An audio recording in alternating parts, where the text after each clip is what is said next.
नमस्कार, मैं हूं केशव पंडित और आप देख रहे हैं देश का तेजी से बढ़ता एटीवी न्यूज चैनल। और इस वक्त आप देखना शुरू कर चुके हैं हमारा खास कार्यक्रम कवि सम्मेलन। और आज कवि सम्मेलन का पहला दिन है, क्योंकि लगातार जो है चलता रहा है, लेकिन उत्तर प्रदेश में नवोदित कवि हैं, उभरे हुए कवि हैं, जिला और राज्य स्तर पर सम्मानित जो कवि हैं उन सभी को जो है मंच दे रहे हैं, ताकि लोग जो है वहाँ कविताएं भी सुन सके। क्योंकि आज राजनीति हो या समाज, उसमें बहुत बड़ी चीज जो गायब हो गई है वहां है कविताएं हमारी, जिन्हें हमने बचपन से पढ़ना सीखा, बोलना सीखा। मंचों पर पहले राजनेता आते थे तो उससे पहले कवि बोलते थे, कविताओं के माध्यम से अपना विरोध जाहिर करते थे एक राजनेता के सामने। कविताओं के माध्यम से प्रशासनिक अधिकारियों के सामने भी विरोध जाहिर होता था। कविताएं ही थी जो आम लोगों को शायद उस भाषा में समझा पाती थी। देखिए, बात रखने का एक माध्यम जो है वह कविताओं से शुरू होता है और पत्रकारिता से। इतिहास में अगर हम जाएं तो स्वराज एक अखबार जो नेताजी सुभाष चंद्र बोस ने शुरू किया था कांग्रेस के, जब वह राष्ट्रपति बने तब अध्यक्ष नहीं बोला जाता था। कांग्रेस के जो प्रेसिडेंट होते थे उनको राष्ट्रपति बुलाया जाता था। बहुत कम हमारे दर्शक जानते होंगे, लेकिन जब आप हिस्ट्री पढ़ेंगे तो आपको पता चलेगा उस समय राष्ट्रपति जो है बने। तो उस समय सिर्फ कविताएं लिखवर देने से काला पानी की सजा हो जाती थी। काले पानी की सजा सुनी है कि किसी की हत्या कर दी, किसी अंग्रेज अधिकारी को मार दिया, तब तो ठीक है, लेकिन सिर्फ कविताएं लिख देने से देशभक्ति की काले पानी की सजा मिल जाती थी, वह भी कठोर कारावास, 6x6 के कमरे में रहना। कविताओं के दौर से लेकर के आगे बढ़े, आज एक शुरुआत हमने और की है इस कार्यक्रम के साथ में। जो भी कवि हैं हमारे, जो रचनाकार हैं, उनको, जो आदि कवि हैं महर्षि वाल्मीकि, उनके नाम से हमने एक सम्मान शुरू किया है। क्योंकि जो काव्य जगत के जनक हैं, जिन्होंने काव्य की नींव रखी है, उन्होंने ही पहली कविता क्रौच पक्षी पर लिखी हुई थी संस्कृत में, और उन्होंने काव्य की नींव रखी और आज वही गायब हो गए हैं। बहुत सारे लोगों को पता ही नहीं है कि काव्य का जनक कौन है। तो चर्चा में आगे बढ़ने से पहले अपने मेहमानों से परिचय करवा देते हैं। हमारे साथ में विशेष शर्मा जी हैं, जो हास्य और व्यंग के कवि हैं। कहते हैं कि पूरे मंच पर हास्य व्यंग का व्यक्ति अगर मौजूद नहीं है तो वह मंच अधूरा रहता है। आपका बहुत बहुत स्वागत है विशेष शर्मा जी। हमारे साथ में कुलदीप समर जी हैं, ओज के कवि हैं। खून खौलना भी बहुत जरूरी है, तो ओज के लोग भी होने बहुत आवश्यक हैं, नहीं तो लोग तालियां बजाना छोड़ देते हैं। कृति श्रीवास्तव हैं, कवित्री हैं, प्रेम की, श्रृंगार की। आपका भी बहुत बहुत स्वागत है। और हमारे साथ में अब्दुल कवि साहब हैं, स्थानीय संपादक हैं लखीमपुर खीरी के एटीवी न्यूज चैनल से, और साथ ही शो के संचालक भी यही है। विशेष शर्मा जी, आप अपना जो है माइक अनम्यूट आप कर लीजिए। मैं चाहूंगा कि शुरुआत आपसे ही हो जाए, और बहुत जरूरी है। आज दर्शकों के लिए क्या प्रस्तुति आप देने वाले हैं? जी विशेष शर्मा साहब। पटल पर उपस्थित सभी को नमस्कार, सभी को प्रणाम। चैनल को देखने वाले सभी दर्शकों को मेरा प्रणाम। और वास्तव में कविता समाज का दर्पण होती है। कविता समाज में जो तमाम प्रकार की विसंगतियां हैं उन पर लिखने का काम करती है।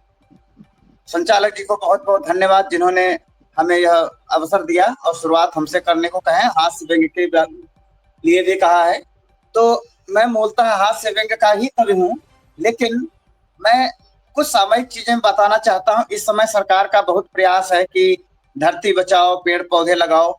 इस अभियान पर हमने पर्यावरण पर कुछ पंक्तियां मैं कहना चाहता हूँ। पंक्तियां निवेदन सुनिएगा कि पेड़ लगाओ। क्यों लगाना चाहिए पेड़? पेड़ों की क्या आवश्यकता है लगाने की? तो सबसे पहले तो मैं यही कहूंगा कि सभी लोग जिम्मेदारी को निभाते हुए और वृक्ष लगाएं और उसको बचाएं। मैं पंक्तियां पढ़ता हूं, सुनिएगा कि एक पेड़ सुख शांति वैभव समृद्धि है, तो एक पेड़ लगा देना निज ताम झाम पर। एक पेड़ सनातनी सभ्यता निमित्त और एक पेड़ परिवार संग निज धाम पर। एक पेड़ कुल देवता के नाम लगाओ, तो एक पेड़ कुल देवता के नाम लगाओ तो पीढ़ियां प्रणाम करेगी पुनीत काम पर। बाबा के लगाए पेड़ से तो खाए खूब आम, आप भी लगा दो एक बाबा जी के नाम पर, आप भी लगा दो एक बाबा जी के नाम पर, आप भी लगा दो एक बाबा जी के नाम पर। और मैं ये आवश्यकता क्यों है? प्रकृति से बहुत छेड़छाड़ की जा रही है, प्रकृति से छेड़छाड़ बंद की जाए, प्रकृति का संरक्षण किया जाए, पर्यावरण को सोचा जाए, समझा जाए, इसको बचाया जाए। मैं इन पंक्तियों के माध्यम से मैं समाज को जगाने का कार्य करता हूं, समाज को सोचने पर विवश करना चाहता हूं। सुनिएगा कि प्रकृति से छेड़छाड़ करिए न अब और, प्रकृति से छेड़छाड़ करिए न अब और, ऋण इसका कभी उतार नहीं पाओगे। पर्यावरणीय संतुलन बिगड़ा तो फिर कुछ भी करो दशा सुधार नहीं पाओगे। नीर व समीर दोनों जीवन के कारक हैं, नीर व समीर दोनों जीवन के कारक हैं, इन बिन छिन भी गुजार नहीं पाओगे। प्रदूषण बढ़ रहा बढ़ जाए और यदि जीवन की नैया कर पार नहीं पाओगे, जीवन की नैया कर पार नहीं पाओगे, जीवन की नैया कर पार नहीं पाओगे। और पर्यावरण पर बहुत कविताएं लिखी हुई हैं। एक छंद और पढ़ करके मैं हास्य व्यंग्य के मैं 2-3 छंद पढ़ना चाहूंगा। वास्तव में पेड़ लगाओ पर बात चलती है, सरकार तमाम लक्ष्य निर्धारित करती है कि इस वर्ष हम इतने पेड़ लगाएंगे, इतने लगाएंगे, लेकिन वास्तव में होता क्या है? क्यों आवश्यकता है इन पेड़ों को इतना महत्व देने की? तब कहना चाहता हूं कि पेड़ पौधे देते हमें पोषण के सभी तत्व, पेड़ पौधे देते हमें पोषण के सभी तत्व, कितने परोपकारी मूल्यवान पेड़ हैं। धूप में भी ठंडी छांव, विहंगों के बने ठाम, सारी सुविधा के स्रोत ये महान पेड़ हैं। और दूषित समीर खींच करते हैं शुद्ध नीर, दूषित समीर खींच करते हैं शुद्ध नीर, जीवन के लिए दिव्य वरदान पेड़ हैं। पर स्वार्थ में ही पूरा जीवन समर्पित है, मानव के लिए जैसे भगवान पेड़ हैं, मानव के लिए जैसे भगवान पेड़ हैं। और ये इन वृक्षों को जब काटने की बात आती है, वृक्ष जो है संवेदनशील होते हैं, वृक्ष भी सुख और दुख का अनुभव करते हैं, ये हमने विज्ञान में पढ़ा है और महसूस भी किया है इन चीजों को। एक थोड़ा सा एक चित्र रखना चाहता हूं। एक पेड़ है जिसका मोल भाव कर दिया गया है, कटने का उसका नंबर आ गया है। अगर वो पेड़ बोल पाता तो वो क्या कहता समाज से कि बोल सकता जो वृक्ष कहता सभी समक्ष, बोल सकता जो वृक्ष कहता सभी समक्ष, मैं तो हूं निर्दोष दया सरकार कीजिए, आपकी सेवा में पूरा जीवन समर्पित है, मित्र भी हूं पुत्र भी थोड़ा विचार कीजिए।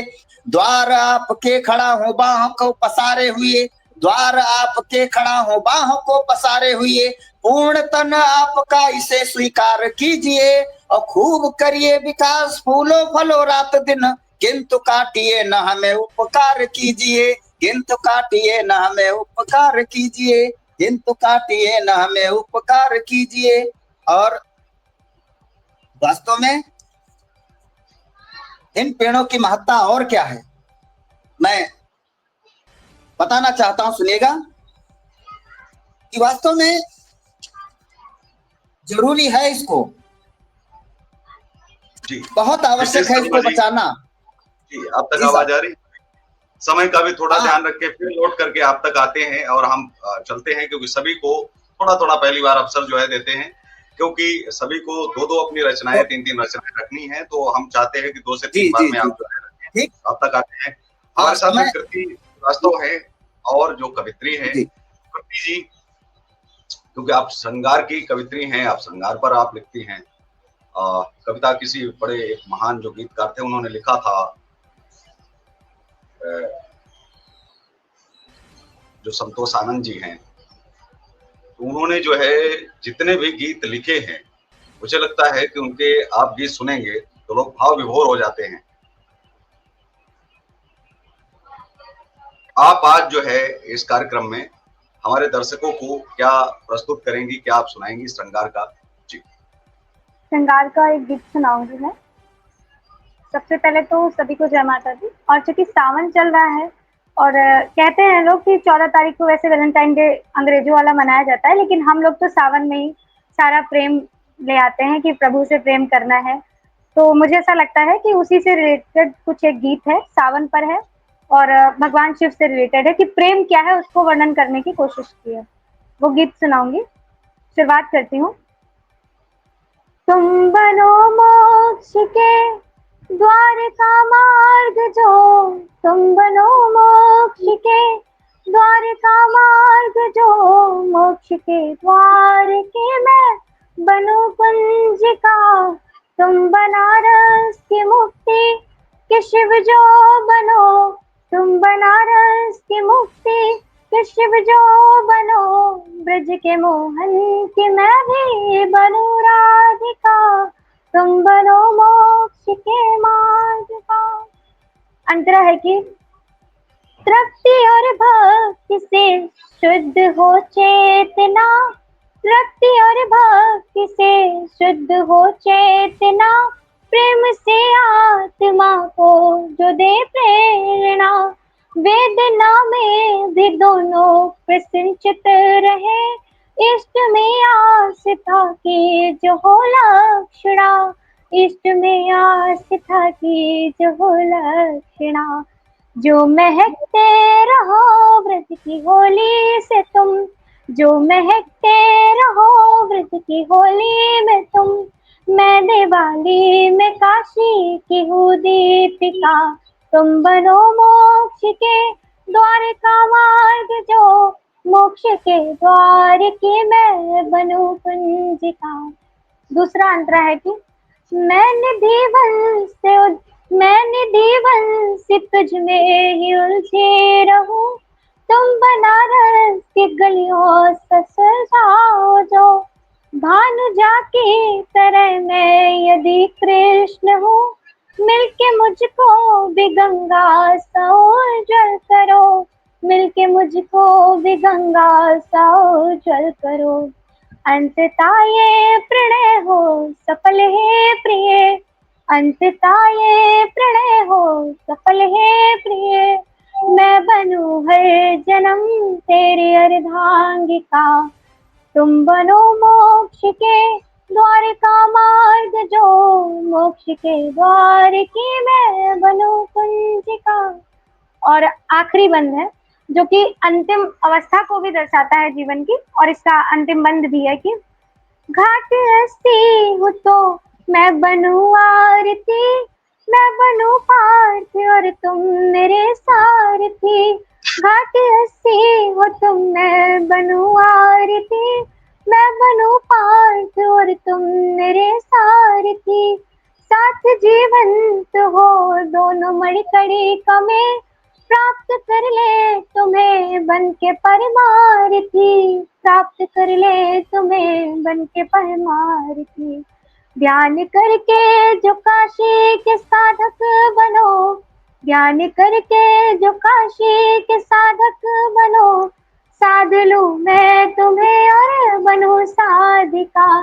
तुम बनो मोक्ष के द्वार का मार्ग जो, मोक्ष के द्वार की मैं बनूं पंजिका, मोक्ष के द्वार की मैं बनूं पंजिका। बहुत सुंदर, बहुत शानदार, बहुत खूब। हमारे साथ में कुलदीप समर जी हैं, क्योंकि इनके बिना तो कोई समर पूरा हो ही नहीं सकता है। नाम सोच समझ के रखा है, सरनेम भी बहुत प्यारा है, समर। जब भी पहले युद्ध क्षेत्र में, रण क्षेत्र में जब भी कभी धुंधुवी बजती थी, कभी नक्कारे बजते थे, युद्ध की घोषणा होती थी, तो कविताओं से उनकी शुरुआत होती थी। और कविताएं जो है वो जोश बढ़ाती थी। कविताएं ऐसी होती थी कि एक बार सुनकर के लोग चले जाते थे कि नहीं भाई, देश के लिए, महाभारती के लिए तो जान अर्पण करनी ही है, क्योंकि ये है तो हम हैं। मरना इसलिए है ताकि राष्ट्र जीवित रह सके। राष्ट्र को जीवित रखना है तो स्वयं को अर्पित करना पड़ेगा, समर्पित करना पड़ेगा। मंदिर मस्जिद से भी पावन हो जाती वो धरती है जहां शहीदों के सोनित की एक बूंद भी गिरती है। कुलदीप समर जी, आज आप ओज से कैसे आप ओज प्रयोग करेंगे हमारे दर्शकों को और क्या प्रस्तुत करने वाले हैं आप? जी, स्वागत है आपका कुलदीप संवर जी। मैं कुलदीप कुमार। सर्वप्रथम अपने प्रभु अपने आराध्य राम जी के लिए मैं 4 पंक्तियां प्रेषित करता हूं कि सजा देते हैं जब ये तो जमानत हार जाती है, कि सजा देते हैं जब ये तो जमानत हार जाती है, बगावत जब ये करते तो सियासत हार जाती है, और अंधेरे के वकीलों जोर कितना भी लगा लो तुम, वकालत जब प्रभु करते अदालत हार जाती है, वकालत जब बहुत प्रभु करते अदालत हार जाती है। और 4 पंक्तियां पढ़ता हूं, 4 पंक्तियां मैं अपने लिए पढ़ता हूं कि जीवन के संगीत सफर में हमने तान बनाई है, कि जीवन के संगीत सफर में हमने तान बनाई है, चमक दमक दिखने वाली सी सच में शान बनाई है, और तुमको लगता पैर थाम कर तुमको लगता चाटुकारिता करके हमने पाया है, हमने अपने दम पर केवल ये पहचान बनाई है, हमने अपने दम पर केवल ये पहचान बनाई है। और 4 पंक्तियां अपनी व्यवस्थाओं पे एक चोट करते हुए पढ़ता हूं कि हम घुटन से इस रुदन का नाद लेकर क्या करेंगे, कि हम घुटन में इस रुदन का नाद लेकर क्या करेंगे, आधुनिक अतिरंजना का स्वाद लेकर क्या करेंगे, और जब यहाँ जयचंद का गुणगान गाया जा रहा हो तो बताओ हम भगत आजाद लेकर क्या करेंगे, तो बताओ हम भगत आजाद लेकर क्या करेंगे। और एक मुक्तक पढ़ता हूं कि जो समाज की स्थितियां हैं, समाज में क्या हो रहा है, कहीं अनीत है, कहीं नीतियों के बीच में जो सत्य है उस पर असत्य भारी हो रहा है। मैं 4 पंक्तियां पढ़ता हूं कि चापलूसी की यहाँ पर बूटियां जो फूटते हैं, कि चापलूसी की यहाँ पर बूटियां जो फूटते हैं, इस तरह से जालसाजी का जहर हम घोटते हैं, इस तरह से जालसाजी का जहर हम घोटते हैं, और कामकाजी पर है हावी क्यों यहाँ पर चाटुकारी, हम तुम्हारी इस व्यवस्था पर सुनो अब थूकते हैं, हम तुम्हारी इस व्यवस्था पर सुनो अब थूकते हैं, हम तुम्हारी इस व्यवस्था पर सुनो अब थूकते हैं। बहुत सुंदर, बहुत सुंदर। बहुत शानदार। और 4 पंक्तियां पढ़ता हूं जाएंगे कि हम नई पीढ़ी की एक पतवार बनते जाएंगे, अब उजड़ते भाव का आधार बनते जाएंगे, भारतीय तरुणाई के जब साथ होगा न्याय तो फिर समूचे विश्व का उद्गार बनते जाएंगे, फिर समूचे विश्व का उद्गार बनते जाएंगे। बहुत खूब और बहुत ही शानदार। मैं अभी तक लगभग 2700 से अधिक गीत लिख चुका हूँ और मेरी अभी 2 पुस्तकें आने वाली हैं। 23 जनवरी पर नेताजी सुभाष चंद्र बोस की जयंती पर उसी को लेकर के एक कविता है जो आप सब लोगों के बीच में मैं भी एक रखना चाहता हूँ।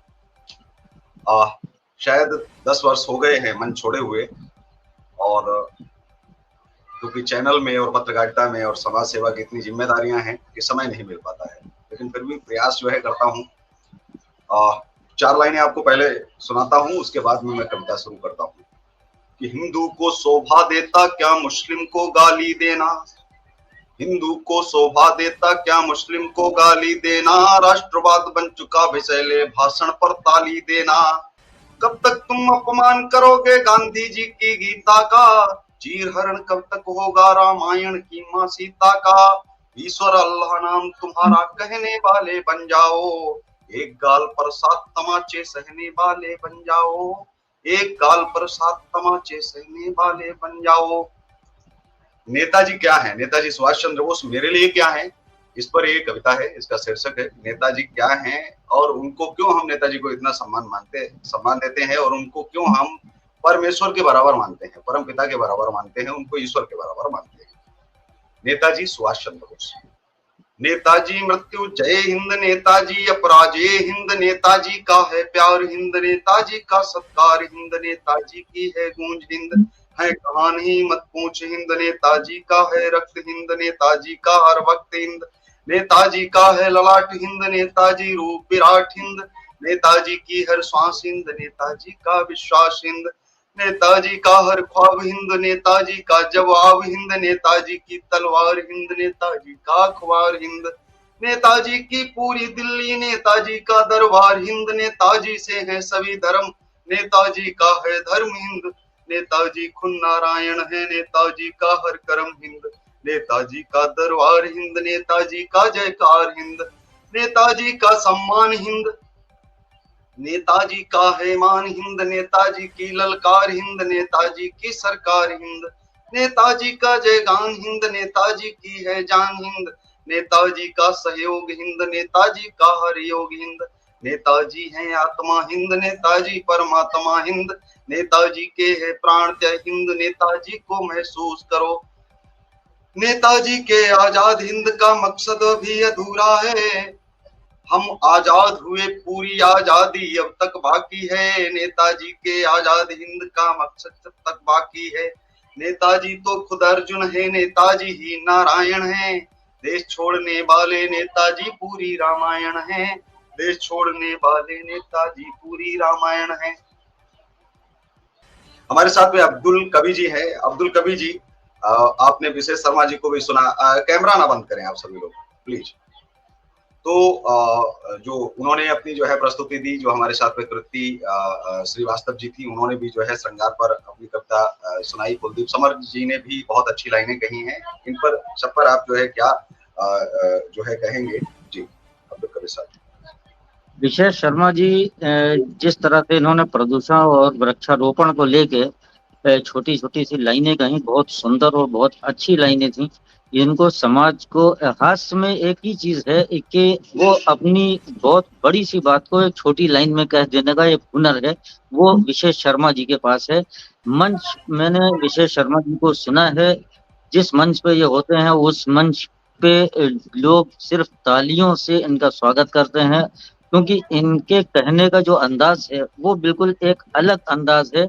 लोगों को अपनी बात कहना, समाज में एक मैसेज देना, ये इनकी कविताओं का एक सार निकल के आता है।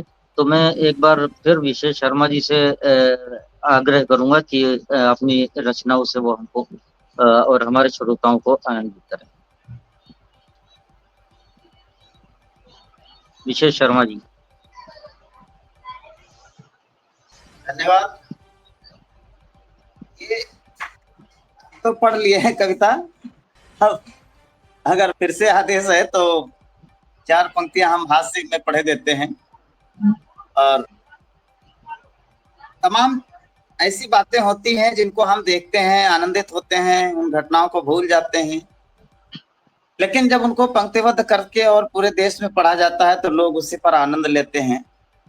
एक बहुत छोटा बच्चा मोबाइल का प्रयोग कैसे करता है, मस्ती से सुनिएगा, आपको अच्छा लगेगा।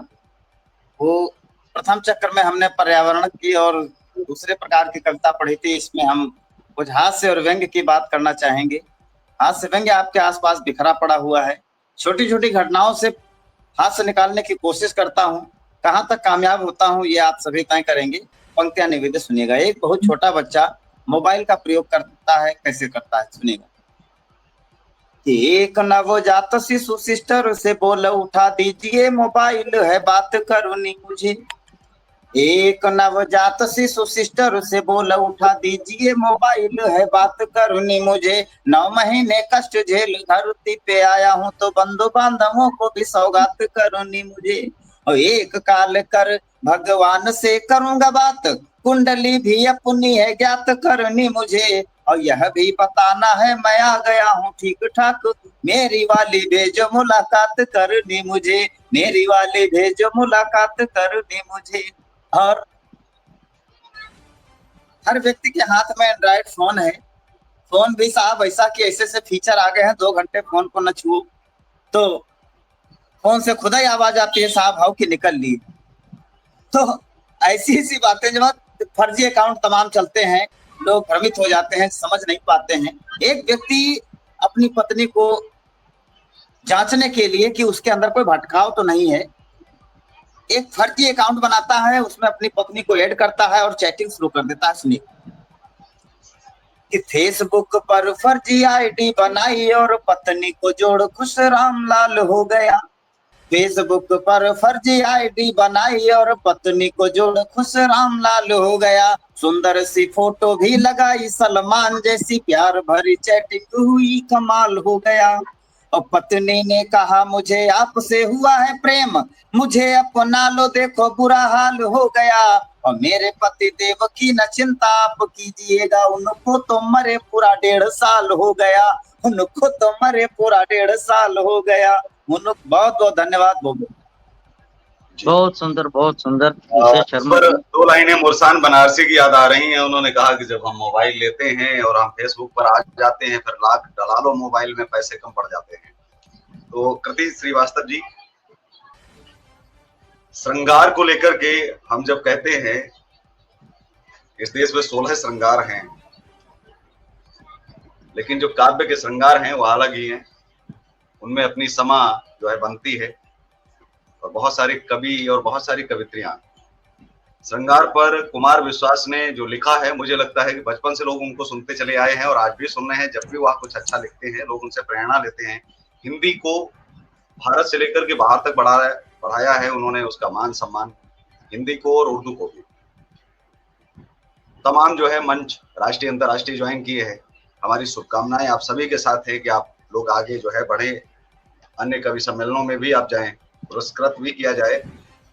अब हम चर्चा करना चाहते हैं कि जो उत्तर प्रदेश हो या भारत सरकार, जितना पहले मंच साझा होते थे, क्या वाकई में उतने हो रहे हैं? कहाँ पर कमियां हैं? क्योंकि हम उन पर भी चर्चा बेहद जरूरी है। क्योंकि कब सम्मेलन तो हो जाते हैं, लेकिन कवियों की पीड़ा और कवियों का दर्द कभी लोग सुनते नहीं है, दोहरे किरदार में जीते हैं।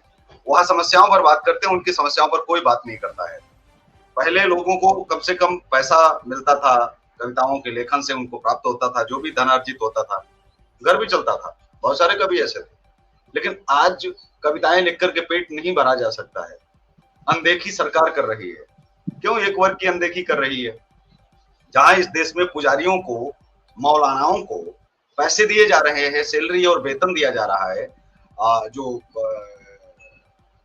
सिख गुरुद्वारों में हैं हमारे जो पाठी, उनको भी वेतन दिया जा रहा है। तो ऐसे में जो राष्ट्र के लिए कुछ लिख रहे हैं, राष्ट्र के लिए कुछ कर रहे हैं, उनको भी दिया जाना चाहिए, उनको भी सम्मानित किया जाना चाहिए। बड़े कवि तो उठ जाते हैं, उनको 5 लाख, 10 लाख, 15 लाख दे दिया गया, राज्यसभा की सीट दे दी गई। लेकिन वास्तविक में जो बहुत सारी मूल संरचनाएं हैं, वो छूट जाती हैं। उनको लेकर के सरकार ने कोई कदम बड़ा नहीं उठाया है, जिसको लेकर के जो युवा नवोदित रचनाकार है वो आगे बढ़ सके। जी कुर्ती जी।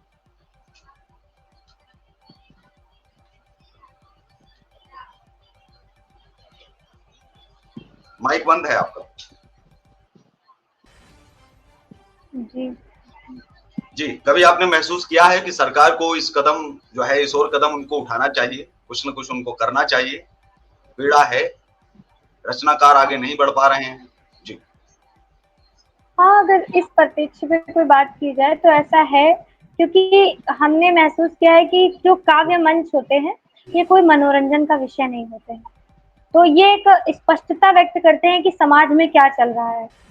और जब किसी सरकार को ज्यादा प्रतिनिधित्व करने की आवश्यकता पड़ जाती है, तो वो सबसे पहले उन्हीं चीजों को साइड करने की कोशिश करता है जो उनको दर्पण दिखा रहा है। या किसी भी इंसान के बारे में भी यदि कोई चर्चा की जाए तो सबसे पहले उसी को साइड किया जाता है जो उनको दिखा रहा है कि आप वास्तव में है क्या। और कवि का यही धर्म है। इसीलिए मुझे लगता है कि इन प्लेटफॉर्म्स पर इतने ज्यादा फैसिलिटीज अवेलेबल नहीं है, और जो लोग उच्च कोटि के हैं, या तो वो चाटुकारिता कर रहे हैं, और या तो फिर मतलब जो बात कह भी रहे हैं तो उनकी बात इतनी स्पष्टता से सबके सामने लाई नहीं जा रही है। बस इतना ही कहना चाहूंगी। कुलदीप समर जी, क्या साहित्य को वक्त नहीं आ गया है बढ़ाने का कि वो साहित्य से ही सब सीखते हैं, साहित्य से ही हमारा जो भविष्य है वो आगे बढ़ता है? आज संस्कार की बात तो होती है, लेकिन संस्कार कहीं इतिहास के पेजों में दफन ना हो जाए, इसके लिए जरूरी है अच्छा साहित्य बढ़ाना और अच्छे साहित्य को बढ़ावा देना।